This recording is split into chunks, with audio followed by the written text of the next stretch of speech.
You're listening to Affected by Altitude, a Colorado Rockies podcast for and by Rockies fans on Rocky Mountain Rooftop.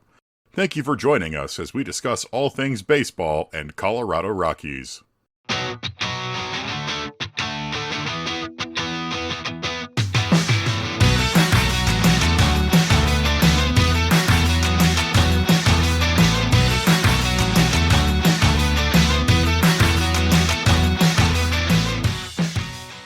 Hello, everybody.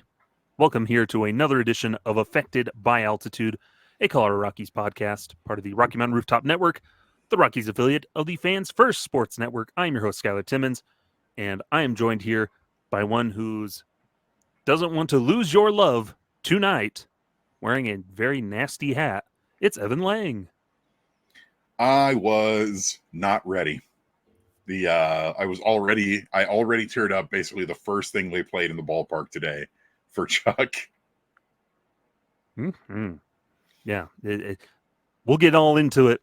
But yes, this is our final regular season episode.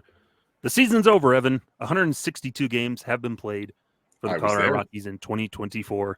So round of applause to us for getting through this. Yeah. Clapping into the mic. Pat ourselves on the back. We made it. It's been a rough season. 162 games. Rockies lost 101 games. Improvement, Evan. We lost 103 last year. We only lost 101 this year. So in 7 years, we're to a 500 ball club, baby. On pace. We're on pace for 81 and 81. If we win 2 more games every season, then we'll be a 500 ball club in 2038 or something. Hey, at least it's more realistic that way.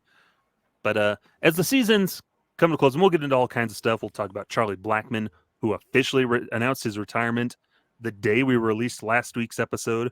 So, as is tradition. Mm-hmm. So we've got that, and then just talking about the season in general. But first and foremost, how are you feeling, Evan, with the season being over now, and we're into the off season? This was a bad season, and I hope that nobody in this organization deludes themselves into thinking that 2 games better than last season, when we still had back-to-back 100-loss seasons, or a kind of decent September, is enough to tell you that no, this team's righting the ship and turning things around. No, they're not. This team needs a lot of work. They are nowhere near contention. They are nowhere near 500 ball. And if nothing changes, this is a 100-loss ball club again next year. Mm-hmm. Yeah, and we'll get into more of this stuff in our second segment. But it's when you follow a team that's bad, at least we didn't have it as bad as the White Sox fans, but it still felt like it. Now, anytime your team's losing more than 80 games, 90 games in a year, it's a pretty bad year for you. When you struggle to get to 60 wins and don't even get there for some teams, it's pretty rough. And so for me, there's always a sigh of relief where, like, thank goodness it's finally done. Now, and I make this joke on Twitter all the time, and I'm sure we've made that joke on here before, where you immediately post the gif of Frodo from Return of the King right after they've destroyed the One Ring, and he's like, it's done. Like, it's over. We've done it. That journey sucked, but it's over. And then he resigns himself to die.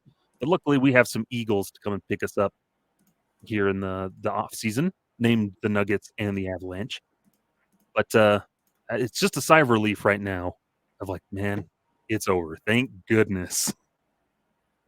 Yeah, this season felt very long. And I know that in a couple weeks, I'll be like, oh, man, I miss baseball. Oh, I'm ready for baseball to come back. But right now, where the Rockies have averaged over their last 5 full seasons, going back to 2019, not counting the COVID-shortened season in 2020, they're averaging 95.2 losses per season. Like, this is not a good ball club.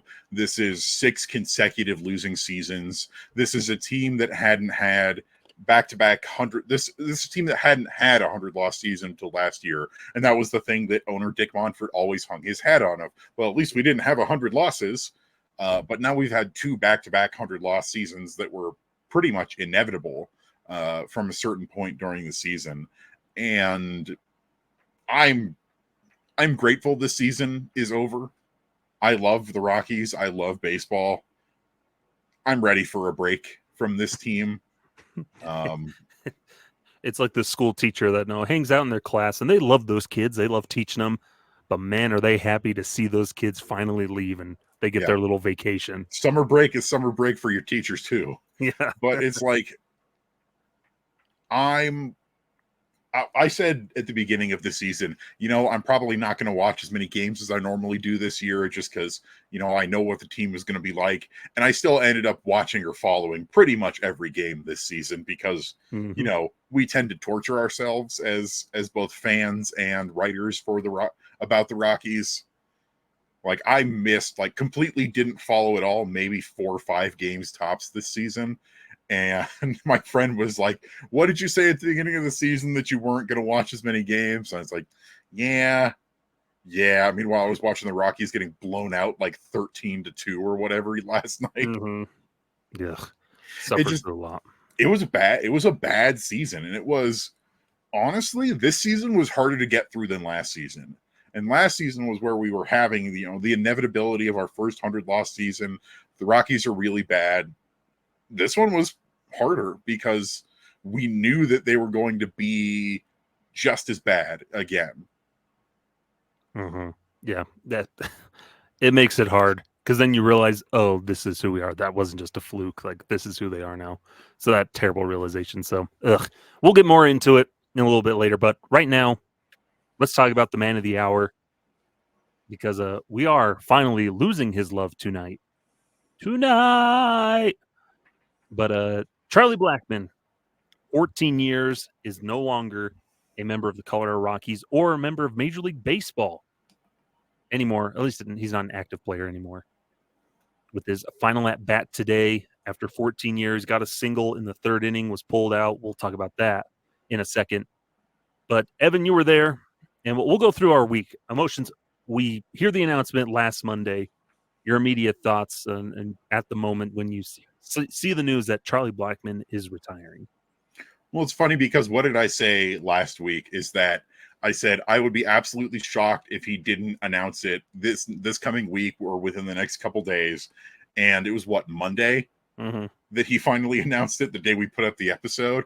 And then all of a sudden I was like, uh-oh, this just became very real. And of course I'm sad. I'm sad to see him go. I also think this is the right move for him and for this team. The team needs to get younger, and Charlie had a pretty good season as far as, being 38 years old and, approaching the finish line. I really liked his retirement statement. He's been nothing but gracious for everyone so far this week, done more interviews than I know he is likely comfortable with. Yeah, it's tough. It's always hard when the face of the franchise walks off into the sunset. And this is the, second real time, probably third technically, if you count Larry Walker for me, where I have watched my favorite player end his career. And it's a little extra, what's the right word? Kind of melancholy feeling because Charlie Blackmon has been, my favorite player, Mr. Colorado Rockies, for pretty much the entirety of my adult life at this point. 14 seasons in the majors. He's not a Hall of Famer, but he is one of the best Rockies to ever do it. He finishes his career with the 7th most in terms of wins above replacement per Baseball Reference. And it was a weird week. It was nice to see how much he was celebrated, though, on various different outlets, on various different social medias. Lots of cool videos and highlight reels and interviews and things like that. And then we got to today's game, and I wasn't ready, honestly. They had a really nice segment from Bud Black right before the game where he was like, "I'm penciling in Charlie at the top of the lineup card one last time." It was very, very cool. They started Charlie Blackmon in center field today for one last time. and they had a great little pregame ceremony with a little highlight reel. He made a bit of a speech. They gave him a big goofy truck, not a horse. Oh, some would say it's the modern horse. It's an iron horse. Mm-hmm. But it was nice, and it's nice to see. And I really hope that he is going to be happy doing whatever it is he does.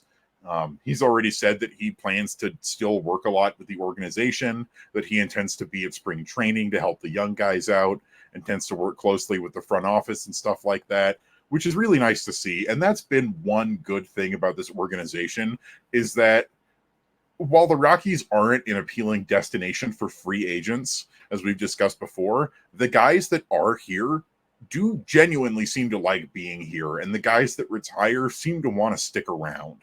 Mm-hmm. Minus one exception who currently has a bad back, but we're not getting here or there.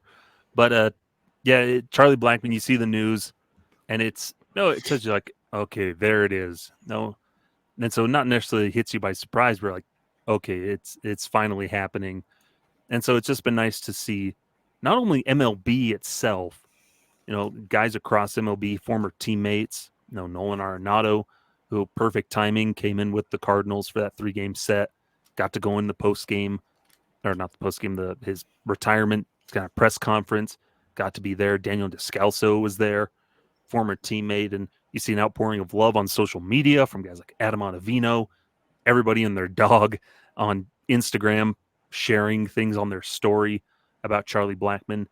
And so, yeah, on a greater media spectrum, he's probably not mostly known as, oh, he's got that beard and that hair and he plays for the Rockies. That's cool. But you can see then maybe get more of a realization of how much he meant and how much of an impact he had to people just around the game. And nobody has really anything bad to say about old Chuck.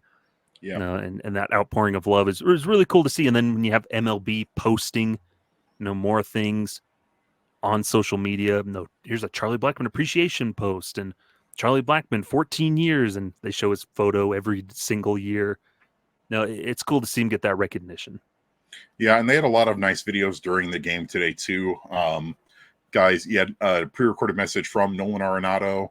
You had one from Walt Weiss, one from Todd Helton, and a couple other guys where it was, these congratulatory messages for Charlie. And it really is nice because, I know not everybody agrees with me on this, but for better or for worse, in my personal opinion, not speaking for everybody else, over the last 10 some years, when you think Colorado Rockies, probably one of, if not the first guy that comes to your mind is Chuck Nasty. Mm-hmm. Because he's immediately recognizable. Yeah. And I think that's going to go towards a larger thing of what the Rockies are going to be missing going forward is a guy with sort of an identity and a personality where I couldn't really tell you that about a lot of the other guys on the Rockies, where this isn't to be taking down anybody, but they're all kind of bland, just generic baseball players. Like they have their little things here and there, but we haven't really gotten to see that very much because they're a very private group of guys. They're all kind of maybe shy, stick to themselves. Social media and the team itself doesn't do a very good job promoting them. But Charlie Blackmon was just himself, and promoted himself. You could look at him like, this is an odd guy. Why does he have this big giant beard? And just the way he carried himself, interviews, every time you got to see Charlie, you got to see who he was. And so, like you're saying, very recognizable. It's easy to pick him up, pick him out in a crowd easily. Oh, there's Charlie Blackmon. Yeah. And that's something this team's going to be missing. And I think a lot of fans are going to miss quite a bit. Yeah.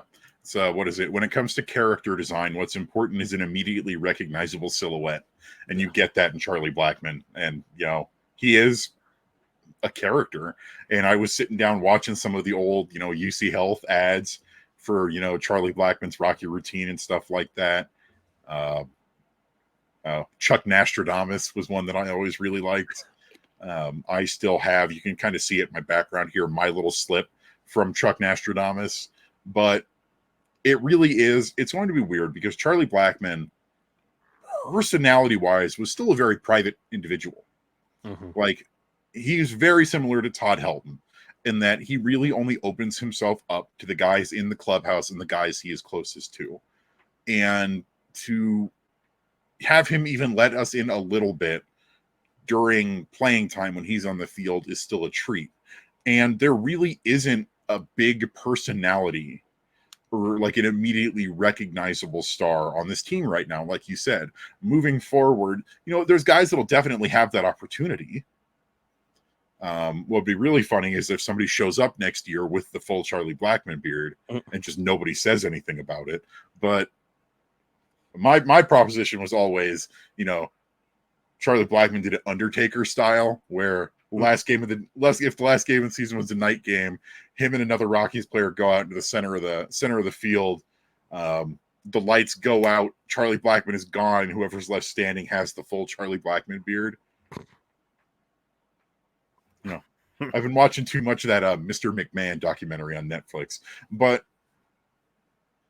it's gonna be challenging times ahead without Chuck. Yeah. Without the stable rock of this organization. We're expecting, and we'll talk about this a little later, there's potentially going to be a lot of shakeup this offseason, not just with Chuck, but with a bunch of other things. And I think the Rockies are going to need to find a guy that represents stability. Mm-hmm. Yeah, because I think Nolan Arnaud talked about it, where Chuck was kind of the yin to his yang in a sense. They're both fierce competitors in preparation, but Charlie Blackmon could take some of that levity, and maybe not take something so serious, could calm things down, put things in perspective that Nolan needed at times, because Nolan, fierce competitor. That was something that we loved about him. And Chuck was there, fierce competitor, but then also knew to maybe not let things fester under the skin and all that stuff. Could take things in stride.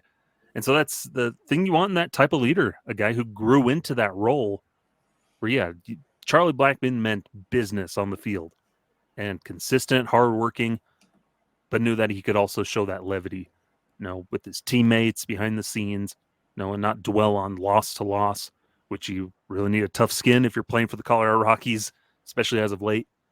That's something that this team's going to miss. And it was just cool to see that throughout the week and throughout the final weekend series is everybody showing that love to Charlie Blackmon, saying, this guy has meant so much to us. He's taught, you hear from Brett and Doyle, Ryan McMahon, this guy's taught us so much, and we're going to miss him a lot.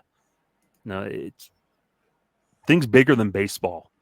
And I think Charlie Blackmon embodies that, where he's going out when he probably could have played another year, gone somewhere and looked for something. But his loyalty to the Rockies, to the organization, to Colorado itself, to his teammates, he wanted to stay here. And I think that's really special. Yeah, it's very similar to Todd Helton, where it's like, to try and win with the Colorado Rockies and with this team and with this fan base means more to me than winning it somewhere else. And a big thing that Charlie talked about in a lot of his things was how much it meant to him and how much more it meant to him to watch these guys who have come up through the system after him learn and succeed and find themselves as big league players. And it just speaks volumes to who Charlie Blackmon is. He's the quiet leader, the teacher, the something Ryan Spielberg pointed out a lot is that it was always, Charlie Blackmon was essentially the team captain. It was always him who said, all right, here we go, and let everybody out onto the field before every game. Mm-hmm.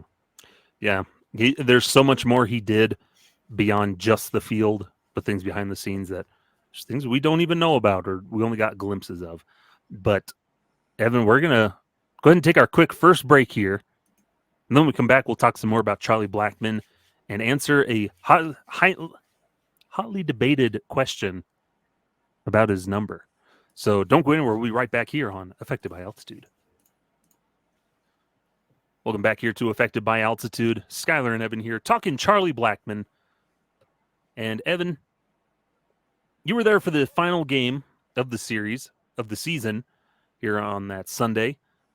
Just give me a quick rundown of just the atmosphere, everything going on around there at Coors Field. I will say once again that there are too many Dodgers fans. Yes, But I spoke to a family friend, and they got an autograph from Blake Trinan, got a ball from him, and he said it's sad that purple is the less popular color there at Coors Field. what I will say is that today it was more evened out than I expected. I didn't have a problem with any Dodgers fans, which is something that has happened in the past where I have had to deal with some unsavory characters in our ballpark. Unfortunately, there were a decent amount of Rockies fans there. The place was completely packed, and it stayed pretty packed until the end, where unfortunately the Rockies lost for the final time this season. There was a lot of cheers for Charlie Blackmon. They played his song a bunch. It was a celebration, and what disappointed me is, and I get this, they pulled Charlie Blackmon after his second at bat. He hit a single, and they pulled him from the game. And I understand why they did it. It was to give him his curtain call, his standing ovation. I knew they were going to do it at some point in the game, but I was shocked at how early it was. And I think a lot of other people there were surprised too, because he did not get nearly as atmospheric a curtain call as I would have expected. And there were a lot of, myself included, when I heard the announcement of, now pinch running for number 19, Charlie Blackmon, I literally just said, what? And it took me a second before I stood up and started, giving him the standing ovation, because it was a surprise. Yeah. And I understand why they did it, his curtain call, but also having him go out on a high note where he just hit his 1,805th base hit of his career. But it was weird and it was hard. And especially after things were a little odd today anyway. Charlie Blackmon, as I said earlier, started the game in center field where he played most of his career. He played one inning in center field and then was moved over to right field. And then, he was gone after the third inning. Yeah, really quick. And that I wouldn't have pulled him that early. Hit or no hit. Because what if you're on the toilet at that point, or you're in the bathroom and you come back and oh, I can't wait to see Charlie Blackmon. Wait, he's not in the game anymore? People were there that specific day, not for the Colorado Rockies, but for Charlie Blackmon. And to have him be pulled that early in the game, and then to watch the rest of the game without him, and then for the team to lose, just it doesn't sit right with me. Yeah, because you don't trust Charlie Blackmon to get another base hit in that game after who's had a great homestand. Yeah. You don't trust him to get another base hit in the 5th or 6th inning. Then you can pull him after his third at bat. Or even just his last, 12 games. The last 12 games of the season dating back to, the 14th of September, where the dude is hitting 350. And he's got 3 home runs and a triple and a bunch of doubles. And I don't know. I would have kept him in until the very end of things. And you know what? If I was running the show, if it was a blowout in the 9th inning, I would have had Chuck pitch. But it wasn't. It wasn't a blowout in the 9th inning. The Rockies lost 2-1 in very Rockies fashion. Not really being able to capitalize on 6 or 7 base hits. The only earned run the Rockies scored was off of a Sam Hilliard solo home run, which was great. I enjoyed that. Went up to the third deck. It was a huge home run, but it just kind of fell flat, the game as a whole. And in a way, what better way to commemorate his 14 years with the Rockies that really only had 2, maybe 3 good seasons, and then everything else, just a lot of games like this one where offense has disappeared, or it could have been a game where offense is up, but the pitching just can't do it and they lose in some fashion. But no, a cool ceremony. It's funny that they gave him the truck from left field. I always thought they were going to give him some fishing stuff, but I guess not. Funny to hear that Dick Monfort did get booed. Oh, viciously so. Well, you reap what you sow. Comes with the territory. But just overall, it's cool to see all of his kids around. His son was cracking me up every time I saw him. The kid wanted the microphone. Yeah, He just start making noises into it every time. At his retirement conference, and then the pregame ceremonies, all that stuff. But a cool weekend. See his parents there to throw out the first pitch. His kids throw out the first pitch. A good way to have a retirement for Charlie Blackmon, and it's sad to see him go. But I'm also happy for him. One, he doesn't have to deal with this garbage anymore. He's free. He's yeah. really I free. was joking last night as the Rockies are getting just absolutely shellacked by a Dodgers team that has literally nothing to play for. And I'm like, man, I bet Chuck is sitting in that dugout going, I have made the right call. Mm-hmm. I think it's adorable that his daughter is named Josie. Mm-hmm. I think She's that's on very a vacation sweet. far away. And I don't know. It's a tough one. I'm going to miss him a lot, but we must, as everything else, baseball is transient in nature. It has its constants. Players are not one of them. Mm-hmm. Players come and go. The game stays forever. But and that was a great part of his retirement posting when he announced his retirement. Is he said,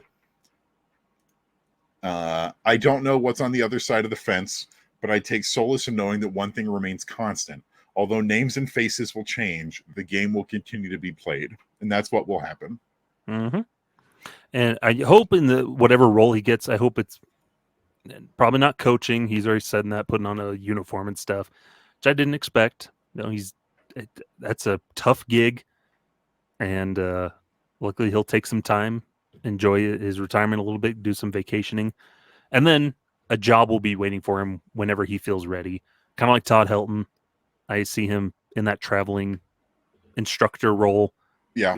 Rolls around a couple weekends, couple weeks. Once every couple of weeks, he'll go out to one of the systems and hang out with the guys for a week and teach some hitting and all that good stuff. Mentor guys. That's the role I think he fits, would be good for him, and it allows him time to enjoy with his family, which, hey, that's way more important than messing with a dumb baseball team. Yeah, for me, I agree wholeheartedly. I see Chuck. He's already said he's going to be in a role with the team at some point. I definitely see him doing the exactly as you described. Every couple of weeks, he'll go out for a week or so and hang out with one of the farm teams and work with the prospects, and then go back to his family. Just like Todd Helton. Todd lives in Tennessee still, but he goes out every now and then to go see the guys and then come back. And one thing we can know for sure is that he's not going to do broadcasting. I think he'd be good at it, but I think he'd absolutely hate it. Yep. I don't think he'd enjoy it at all. No, not at all. But it's cool to see all the things that he's done in his career. Now, Evan, this is the real question, really pressing question. Will number 19 get retired? I think it should be. If I'm being perfectly honest, I was surprised that they didn't announce that it would be today. No, I think they'd wait on that one in the offseason to announce it at least. But I would. There's been a lot of arguments in our comment section over on Purple Row, on Twitter, on all these other places of, Charlie Blackmon was an all-time great Rocky, but he's not a Hall of Famer. He's not Todd Helton. He's not Larry Walker. Do you really retire that number? And I say, yes, absolutely, because it's not just the performance, it's how meaningful he's been to the organization. Mm-hmm. Especially when it comes to like Todd Helton was Mr. Colorado Rocky. And love it or hate it, Charlie Blackmon took over that mantle of being Mr. Colorado Rocky. I think he is, without a doubt, one of the most influential members of the team in franchise history. And although, his overall numbers aren't incredible, he's not a Hall of Famer. He still is in basically every offensive category, number 2 behind Todd Helton. And I think that carries some weight. Mm-hmm. Yeah, that's kind of where I'm. It's special. How do you honor guys? And that's usually the thing across the league is you honor guys by retiring their number. Yeah. And that's perfectly fine. And for a team that struggles with celebrating their history and their players, like, okay, if their, I guess, criteria, the standard for number retirement is Hall of Fame, we're never going to have another number retired for the Colorado Rockies, which can be okay to some, but it feels like there should be more ways to celebrate guys. Yeah. And I feel like that could work for Charlie Blackmon because, in terms of offensive WAR, so not just overall WAR, but offensive WAR, Charlie Blackmon is 4th, according to Baseball Reference, 4th overall in offensive WAR. Now, his defense was never that great.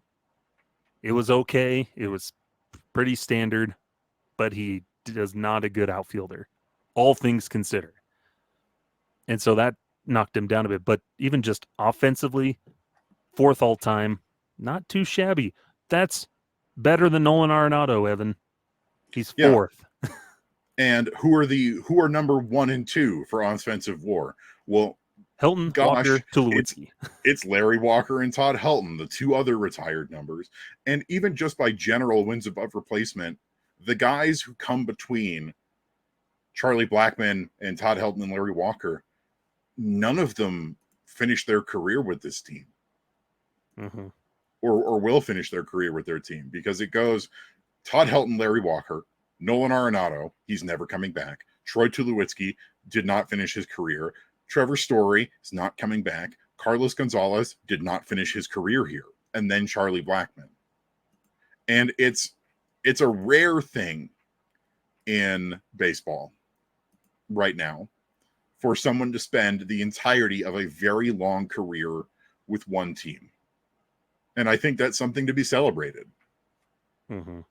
Yeah, honoring those guys that meant so much to your organization. It's when you retire a number, it's not making a statement of they're one of the best and the best in all of baseball history. No, they're one of the best in your history as a Colorado Rocky. I mean, heck, the Yankees retired the number of Bernie Williams, and I love Bernie Williams, but a Hall of Famer he is not. Yeah, or Wade Boggs with the Tampa Bay Rays. It's how you honor a guy for your team.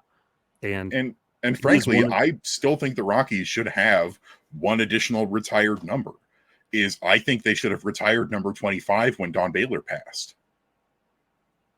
I still don't agree with that one, but I think it's too late now, if I'm being honest. Though I do think there should be like a plaque or something hanging up there for Don Baylor. Yeah. And honestly, a lot of this would be mitigated if the Rockies had a team Hall of Fame. Call it the Purple Jacket Club or whatever. But the fact that they don't have one frustrates me. There's an open space where they used to do the pre and post-game show out in center field that they hardly ever use anymore. That little studio. Turn that into a little Hall of Fame or something. But that's getting off track here. But, I think it would be good to... Why not? Like, why not? He's meant so much for the Rockies. Was he the greatest Rocky ever? No, but he was dedicated and one of the best Rockies ever, strictly thanks to longevity, which has its place too. That means something. And what he meant to the team and the culture and and everything. Why not?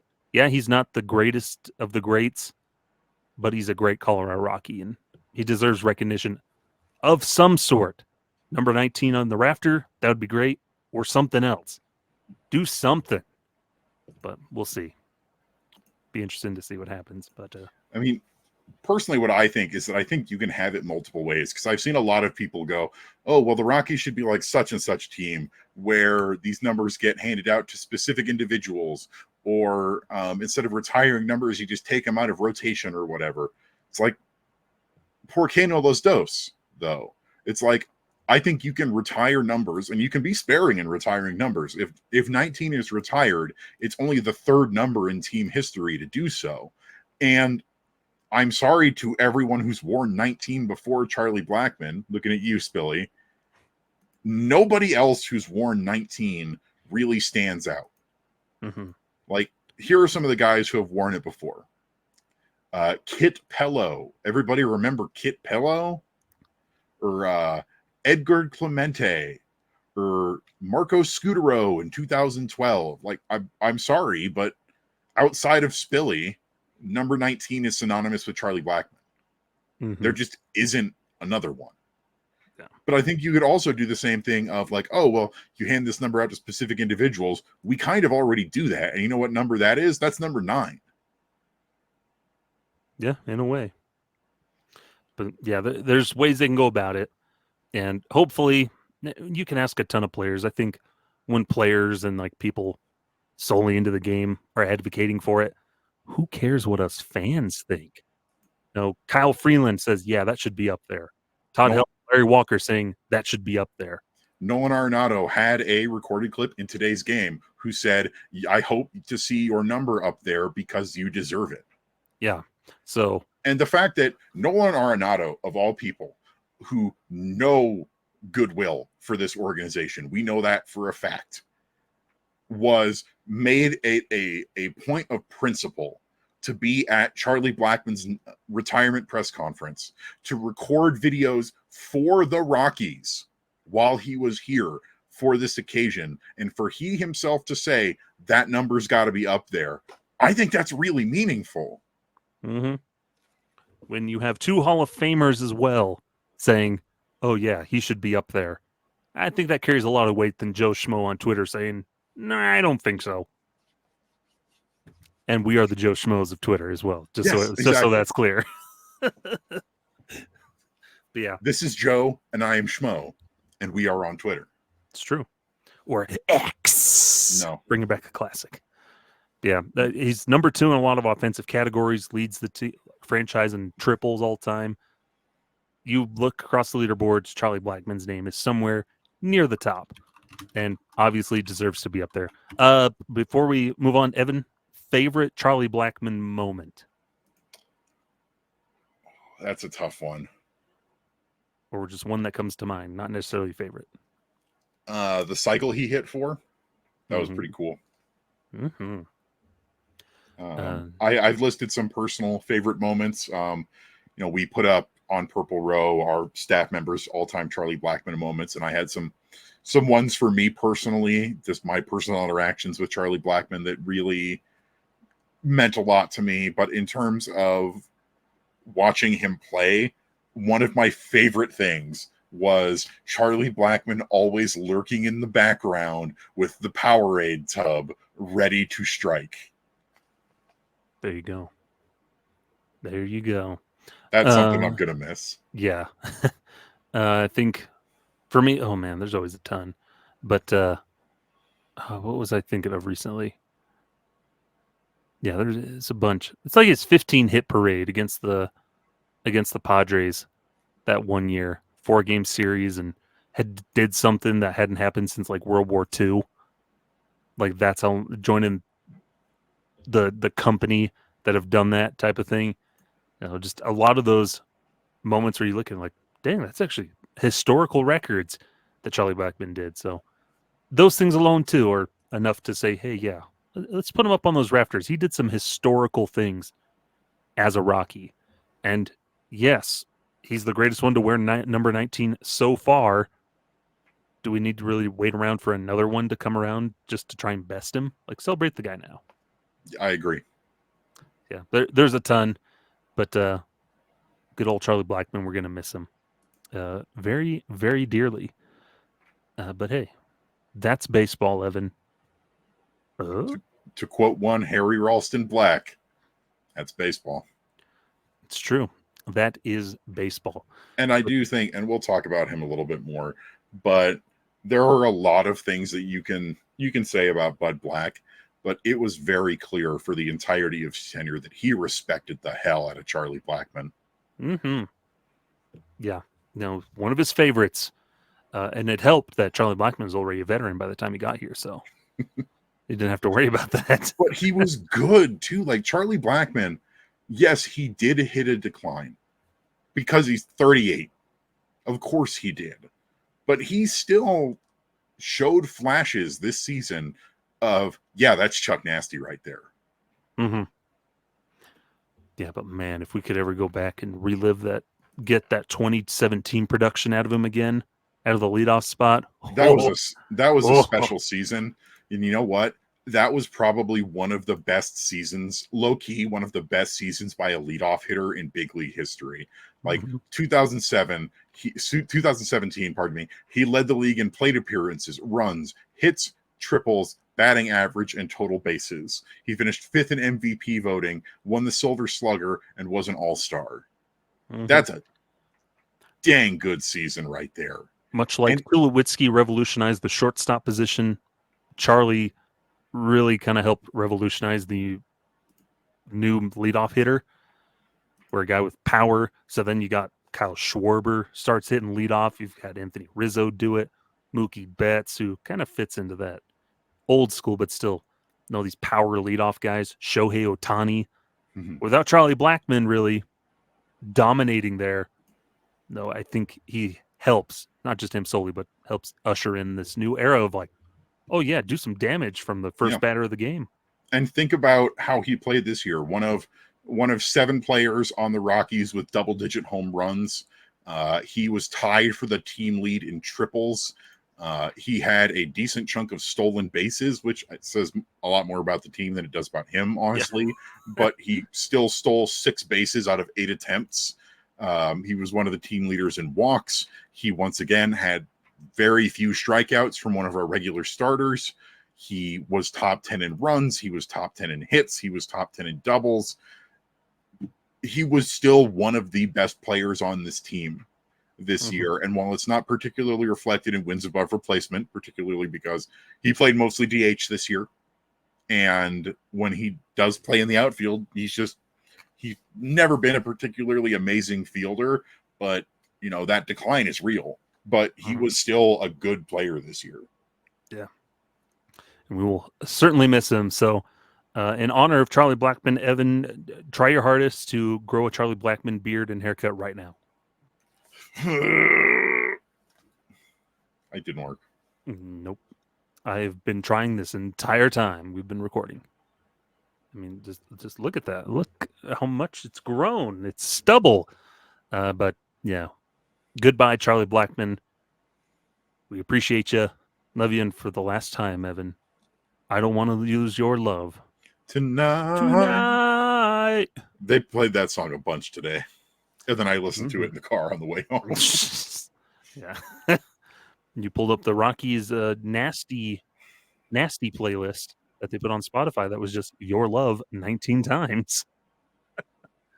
So we'll go ahead and take a quick break here and move on to some other things. Thank you, Charlie Blackmon.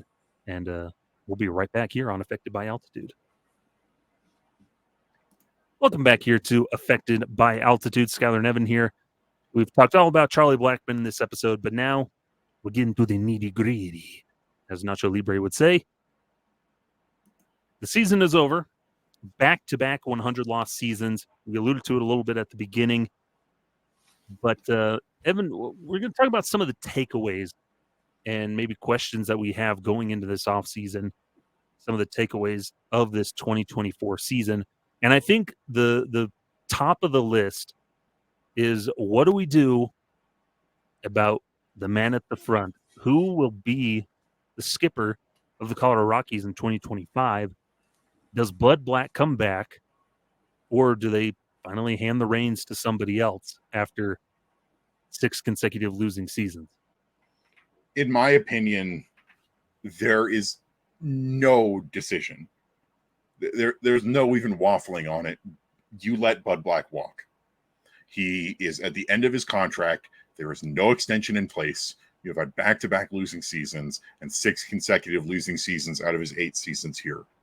You say, buddy, thank you for all your time here with the Rockies. We appreciate you. Good luck. There, no question. Like, it's a complete no-brainer. And I've said this to a bunch of people over the last week, is I think there is a schism in the front office where I think if anybody, it's Dick Monfort wants to retain Bud Black because he is loyal to a fault, and Bud Black has been good to him, and he's been good to Bud Black. But I think if anybody in the front office is pushing for a new manager, it's probably Big Dollar Bill Schmidt. Yeah. Who No, I bet would very much like to bring in a manager who matches his own philosophy in terms of team building and team construction. Yeah, because that's what a new general manager will usually do, or a president of baseball operations. When you get new leadership in the front office, when somebody takes over, they usually want to fill out the staff with their people. And Bill Schmidt didn't do that. He just inherited what was already there, which that's okay, I guess, to start with. But the more they kept extending Bud Black, it's like, are we going to do something else here? Because it doesn't matter what GM we brought in. We're just doing the same thing. And so, yeah, I think that would be wise of the Rockies to do that. And we look at the record, because Patrick Saunders of the Denver Post, Evan, seems to be inclined that there's a higher chance that he thinks Bud Black comes back for 2025.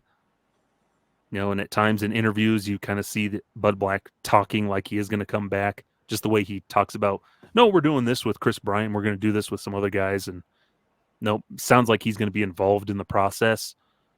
But I don't know. He did nothing in September or anything this season to prove to me that he is the manager for a team that is going to be young and is rebuilding and developing, I think, as a big league team. And we've seen with Bud, there's a lot of him trying to force square pegs into round holes. Yeah. Of Bill Schmidt acquires this pitcher, and this pitcher pitches a very certain way, and you see Bud Black and his coaching staff try and force this pitcher into a different mold. Mm-hmm. And I think there needs to be, like, if I'm the Rockies, I clean house. I think none of this coaching staff should come back, with the exception of Ron Gideon and Warren Schaefer, who I think are both excellent base coaches, and Vinny can stick around as a special assistant, because that's what he already is. Exactly. So just those three are the only people who I would even consider retaining. I am very frustrated with the rest of Bud Black's coaching staff. I think if Bud leaves, I think Mike Redmond is definitely gone, because he's a Bud Black guy through and through. But I think the smart thing to do after back-to-back losing 100-loss seasons is clean house. Yeah. Especially when a lot of the things that this coaching staff has been trying to do clearly hasn't worked. Like, Hensley Mullins was brought in, and the mission statement has been, since he got here, we've got to cut down on strikeouts. The strikeout problem is as bad as it has ever been. Mm-hmm. Yeah, because Bam Bam was not the personnel to work with the type of hitters the Rockies already had. He was used to contact first kind of guys in San Francisco, and whatever the Yankees are doing. They have a wide variety of guys at times, but you need to fit, the personnel needs to fit the players you already have, not the other way around. In baseball, usually is what it seems like.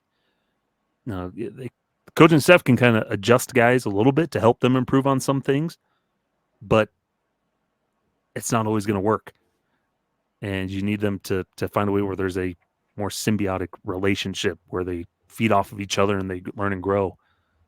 And I don't know if Bud Black I don't know if he's the one that was making the decisions to fill out who his staff was. I'm sure he had input, but did he have final say on who he wanted on his staff, or was it the Rockies going around looking? So it's hard to tell with the Rockies of who's in control. Is it Bud Black making decisions? Is it Bill Schmidt? Is it Dick Monfort? Now, I think that'd be a big thing too, with bringing in a new manager, is figuring out what's the line of authority here, and who's in charge calling the shots. Because it's so meddled with the Rockies, because we don't really know. Well, we know Dick Monfort wants to do this, so he's putting his hand in, we're going to do this. But Bill Schmidt has other plans. He wants to do this, but Dick Monfort doesn't want to do that. Oh, and that doesn't mesh with what the manager wants to do, and it's a mess. Too many kitchens and too many cooks in the kitchen. And it really is. There have been some highlights to this season. It's been a bad season, but it's not all bad. There, of course, were some good things to happen this season, but nothing is indicative to me of being a good reason to keep any of these guys around. Mm-hmm. You know, last year after the team was pretty bad on offense, I said, you know what? It was only his first season. I'm willing to give Bam Bam another season. You know, I did. And I'm confident in saying right now that I like Bam Bam as a person, but I don't think coaching-wise he is a good fit for this type of personnel. Like you said, we have a lot of guys who are not particularly great at pitch recognition and are not really contact hitters. Mm-hmm. And I don't think he is the right guy moving forward. I just don't. And it's the same for a lot of this other coaching staff. Yeah. So and that's going to be the big thing, because they have the perfect opportunity here. Clean break. It's not having to fire him. It's just letting him walk. Yeah. You don't even have to do the stupid mutual decision to part ways thing. Yeah. It is Bud Black's contract has expired. We have chosen not to renew it. We appreciate him. We wish him the best.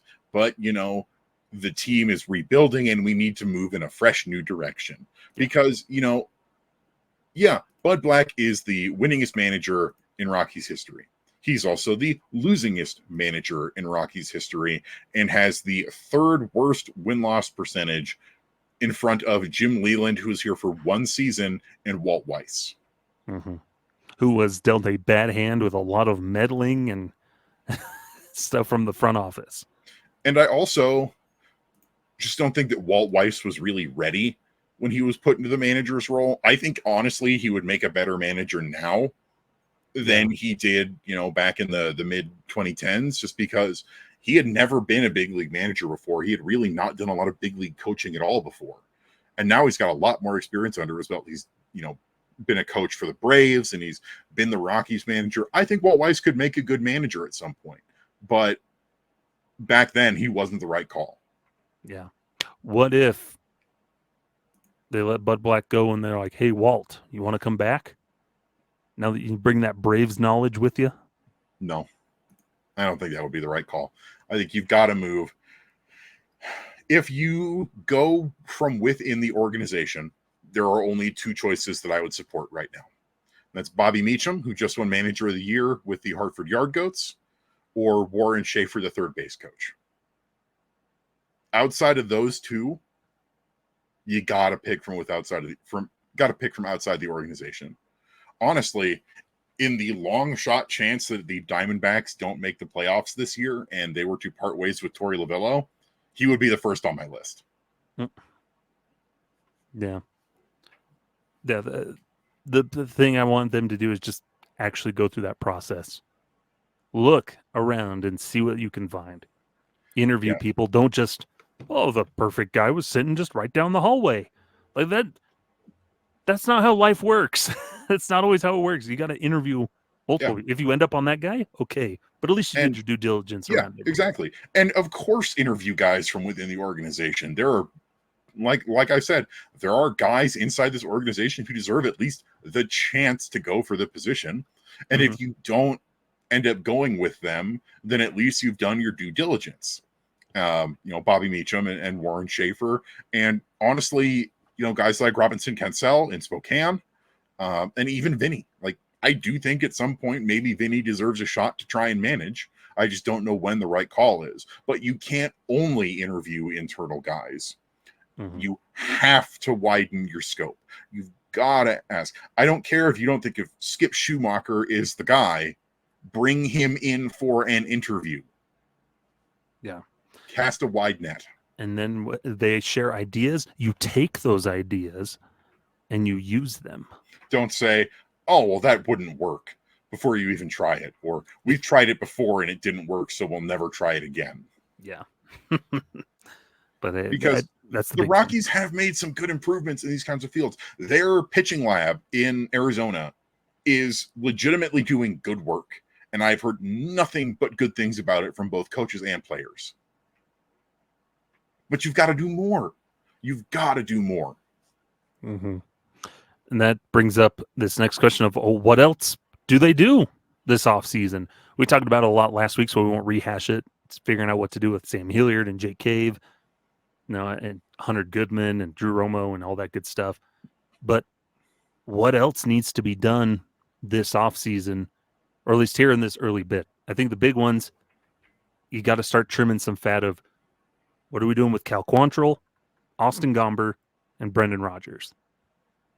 Now, those three guys, final year of arbitration, what are you going to do with them? Yeah, honestly, pick one. One can stay. The other two must go. I'm fine with all three leaving. I am as well, but if you're wanting to keep people, you can only pick one, is what I would say. I think the trickiest one, honestly, is going to be Brendan Rodgers, because I think Adel Amador is not as ready as they thought he would be, and they don't want to throw him into the fire again like they did this season. I don't know. One Grand Shunk Railroad doing pretty good there at second base.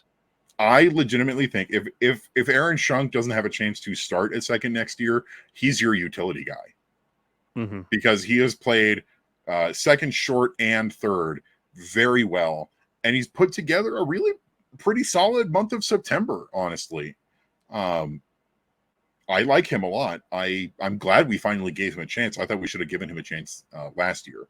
I think something else we need to decide on is, we already mentioned it. You got to pick between Hilliard and Cave. You can't have both. It's got to be one or the other or neither, but you cannot have both. And the hardest decision, honestly, is you might need to have a long sit-down conversation with Ryan McMahon and see what the plan is for him, because his second half, and I say this, I love Ryan McMahon. I think he is a fantastic human being. I think he is an incredible defensive third baseman, but his second half at the plate was just really bad. Honestly, his halfway through June to the end of the year was bad. He disappeared. And this is, to the surprise of no one, this is who he's been, where he's a strong first half, first couple of months, and then he drops off the face of the earth, where the power disappears, the consistency at the plate disappears. They should have traded him when they had the chance. But I understand there can be arguments, well, the teams know who he is, so they weren't going to trade for him. There were teams asking for him. When we get reports that, yes, teams were interested in Ryan McMahon, and the team says, no, we're going to keep him, you need to going to be hard to revisit those conversations in the offseason. Yeah. And he know who he is. And he had a good first half. He hit 272, 350, 447 with 14 home runs and 21 doubles. He even stole 3 bases. But then the second half, in 57 games, he had an OPS of just 603. He hit a .192. He only had 6 home runs and 7 doubles. He disappeared. And, his glove was always consistent. He was fantastic on the hot corner through and through the entire year. But now you've got a difficult situation, and you're going to have a sit down with him. Yeah, he's got to break out. I'm sick of the conversation. Is this the year he breaks out? So that's another every thing. Season. Yeah, they got to figure that out. Where does Nolan Jones fit in all this? I think is a big one. Is he the guy, or is he just a flash in the pan? We're not getting anything else out of him. We've seen some glimpses of Nojo since he came back, but he has definitely not looked at all like the same player from 2023 to 2024. And I think Nolan Jones is actually going to have to compete for a roster spot in spring training. He's more likely to get one than some of the other guys, because simply he has no options. And I don't know if the Rockies want to expose him to waivers, but he's got to have a very strong spring. And if he wins that roster spot, he has got to deliver in April. No slow start. He's got to hit the ground running. And honestly, I think it might behoove Nolan to go play some winter ball. Yeah, I don't know. It's a tough one. It is, but I think they're saying there's no plans for him to do it, which I can understand that. Where just he was dealing with the back and the knee and all that stuff. Just give him the off season to rest and just work out, all that stuff. I think that will be best suit him too. But yeah, he's got to figure out. And there's at least the buffer where the outfield isn't really set. You can see the scenario where they keep Cave and Hilliard because then Jordan Beck can be optioned to AAA to start the year to just keep working and everything. Zach Veen has to prove he can stay healthy and all that good stuff. So there's a lot of questions, but still Nolan feels like he's a guy on the bubble once the season comes around, not necessarily this offseason. Yeah, it's wild because we came into this season and even sort of the middle of the season, going, you know what? I think we're set for the outfield. And now we're hitting the offseason, and I really don't think we're set in the outfield. I think outside of Brenton Doyle, who they need to work on load management for him, because he was dealing with that knee tendonitis, and once he got his 30th stolen base of the year, they shut him down, which was the right call. But Jordan Beck had a pretty difficult year. He showed some flashes, absolutely, but only ended up with a .527 OPS. 3 home runs, 6 doubles, 13 ribbies, 7 steals. That's great. But, when you're hitting a .190 and you're one of multiple people hitting a .190, that's kind of a problem. Yeah. And I want to see him. You know what I honestly want is I want to see all of these people go do what Brenton Doyle did this offseason, or go work with the guy that Michael Toglia worked with this offseason. Bam Bam. No, Toglia had who was it? Apparently Michael Toglia worked with Aaron Judge's personal hitting coach this offseason. The teacher man? Or whatever. I have no idea. Just they all have homework to do this offseason. That's what I'll say. Everybody, there is no one on this team except for Brenton Doyle who doesn't have homework to do this offseason. Well, even he still has some homework too. But he has less. Yeah, no rest for the weary. Because he was a good teacher's pet this season. He has less homework to do. Yeah. There's a lot of stuff to figure out, and we're running short on time, so we have a couple other things that we needed to talk about. But main takeaways from this season going into the offseason, I think for me, a big one was youngsters in the bullpen. There is a mold and a blueprint for that bullpen to be successful. And then while the team was terrible as a collective, there were individual improvements, specifically Ezekiel Tovar, continued growth, Brenton Doyle with that improvement, and then Michael Toglia really settling in and developing more as a hitter, especially in his power department, where the home runs were coming back for some of those younger guys. But there's still room for growth across the board for everybody, namely strikeouts. Yes. Specifically, Ezekiel Tovar needs to work on his on-base percentage. Second year with a sub 300 OBP, and his pitch recognition and his over aggressiveness when it comes to pitches that he wants to swing at that are pitches he shouldn't swing at. Because I've said it all year is Ezekiel Tovar never saw a pitch way outside that he didn't want to chase. And he needs to fix that. But, other guys need to continue working on things like that. Like Michael Toglia finished his year with a batting average above 200 and OBP above 300. If he can keep doing that, he's in the money. Like, he's our first baseman. Because I love his glove work. And that's one of the overall trends this year. Bats were not great. Gloves were pretty good. I felt confident in our infield defense once things were locked down as Toglia, Rogers, Tovar, McMahon. I was happy. Yeah, they got to figure out those things. And then I think big takeaway for me, the team has to figure out what they want to be. Who do they want to be as an organization? Do they want to be this homegrown core? Then you got to let those guys play and learn how to develop them. Or are they going to be trying to compete, and are you plugging holes with just random cheap veterans like Jake Cave in spots? Or are you going to go out and try to get somebody worthwhile? No, not just a random veteran that'll come cheap, but an actual worthwhile player who will contribute. Are you going to do that, or are you going to go another route? Yeah. If you want to be a homegrown team, no more of this Jake Cave plays in 122 games. Yeah. That cannot happen again. And I get that this season was weird because of injuries and a bunch of other stuff, but you're rolling into next year with a clean slate. Yeah. And there are some things where, like, I am delighted of how much they decided to lean on the young bullpen guys this year. But at the same time, load management.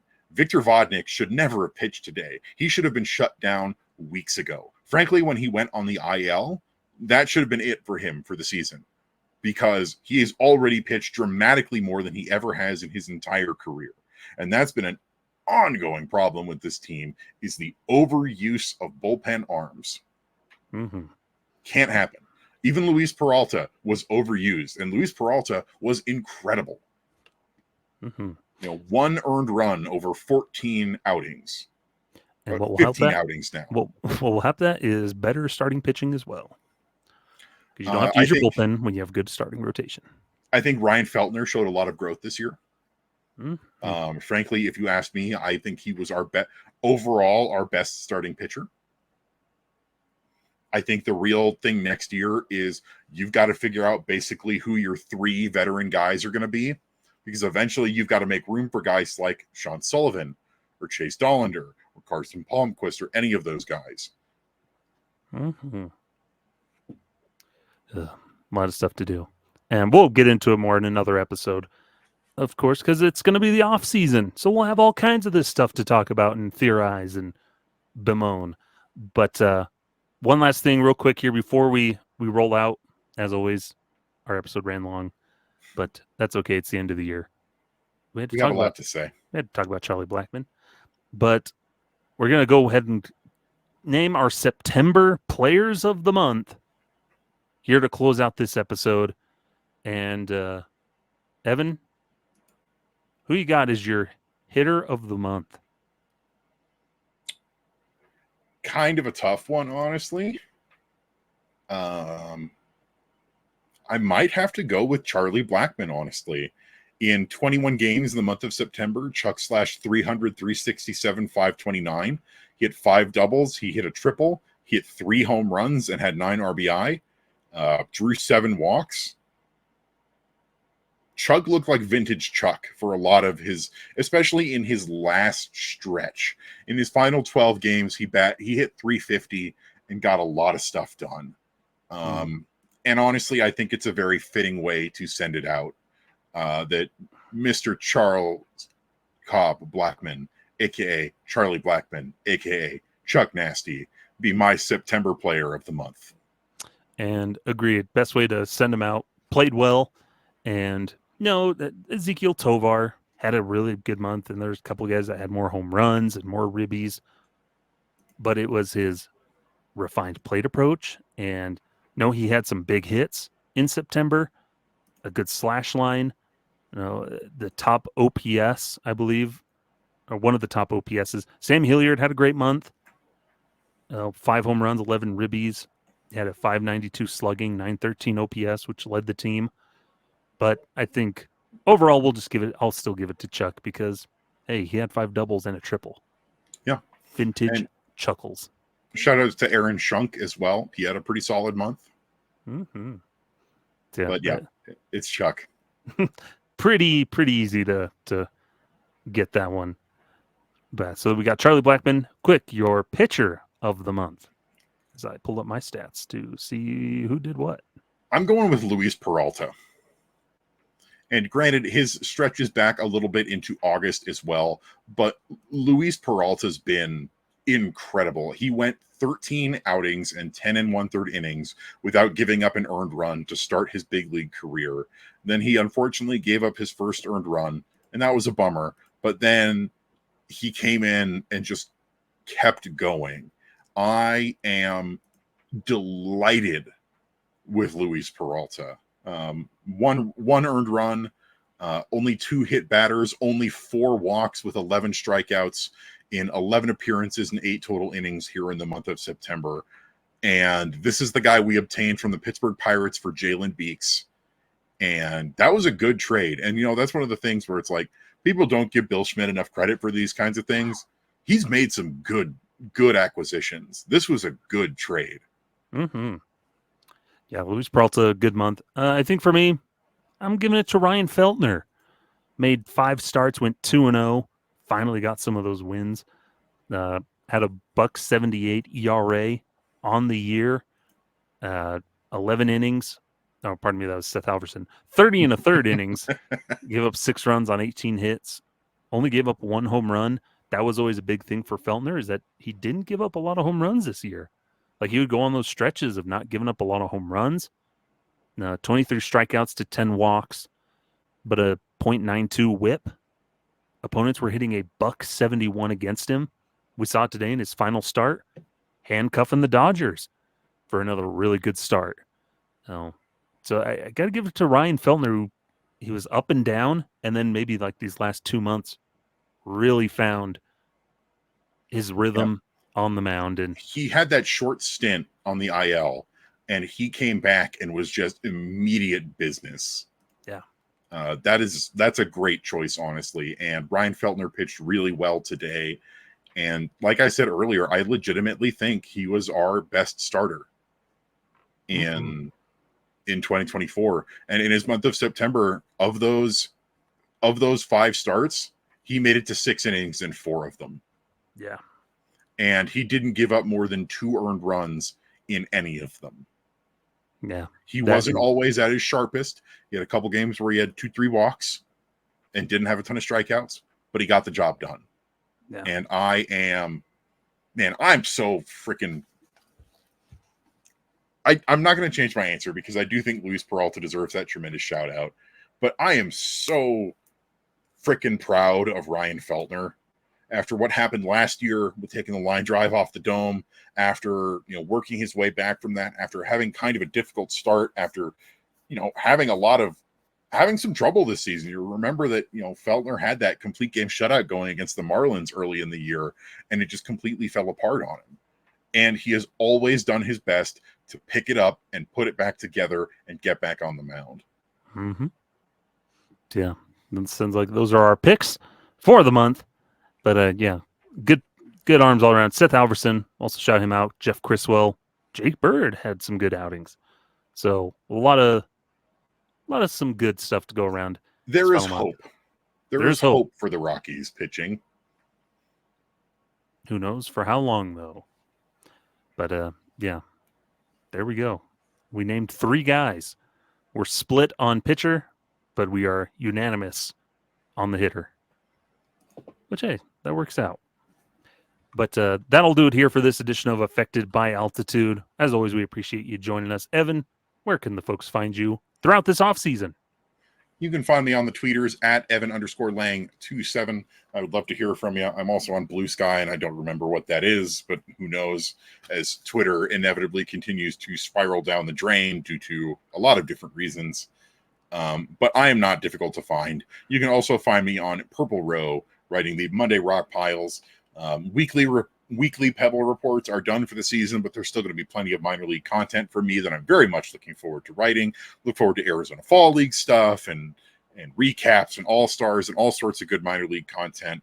And remember that you can also find Rocky Mountain Rooftop on your favorite podcasting platforms of choice: iTunes, Google Music, Spotify, iHeartRadio. And you can also find us on social media and YouTube under the handle at Rocky Mountain Rooftop. That's at ROCKYMTN Rooftop.